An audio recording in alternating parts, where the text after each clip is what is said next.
23 या संख्येचा पूरक पटकन कसा सांगणार? 77. 61 या संख्येचा पूरक काय आहे? 39.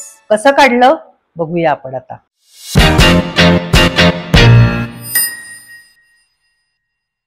कॉम्प्लिमेंट किंवा पूरक ही कन्सेप्ट काय आहे? ही वैदिक गणितातली सगळ्यात महत्वाची आणि एकदम बेसिक कन्सेप्ट आहे. पूरक याचा अर्थ कॉम्प्लिमेंट म्हणजे कंप्लीट करणं. 6 ला जर कंप्लीट करायचं असेल 10च्या संदर्भात तर 6चा पूरक असतो 4. 3 ला जर कंप्लीट करायचं असेल 10च्या संदर्भात तर 3चा पूरक असतो 7. 9 ला जर कंप्लीट करायचं असेल किंवा 9चा पूरक काढायचा असेल 10च्या संदर्भात तर 9चा कॉम्प्लिमेंट असतो 1. तसेच आपल्याला पूरक 9च्या संदर्भात पण काढता येतात. 4चा पूरक असेल 5 कारण 4 आणि 5 बरोबर 9. शून्याचा पूरक असेल 9 9च्या संदर्भात कारण 0 अधिक 9 9. 2चा पूरक असेल 9च्या संदर्भात 7 कारण 2 अधिक 7 9. आता जेव्हा 2 अंकी संख्येचा पूरक काढायचा असेल तेव्हा आपल्याला वैदिक गणिताचं सूत्र लागतं. कुठलं सूत्र आहे ते?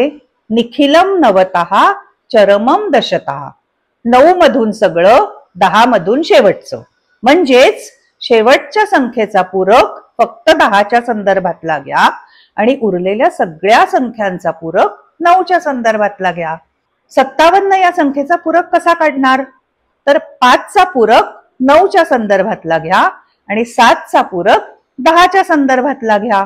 म्हणून 5चा पूरक 9च्या संदर्भातला येईल 4 आणि 7चा पूरक 10च्या संदर्भातला येईल 3. म्हणजे 57चा पूरक झाला 43. 38चा पूरक झाला 62. 21चा पूरक झाला 79. बघा म्हणजे पूरक काढणं म्हणजेच अप्रत्यक्षपणे 100 वजून ती संख्या वजा करणं.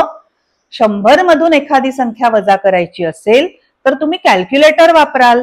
इकडे निखिलम नवतः चरमम दशतःनी आपल्याला हे उत्तर 3 सेकंदात 4 सेकंदात मिळतंय आणि हे तुम्हीही करू शकता.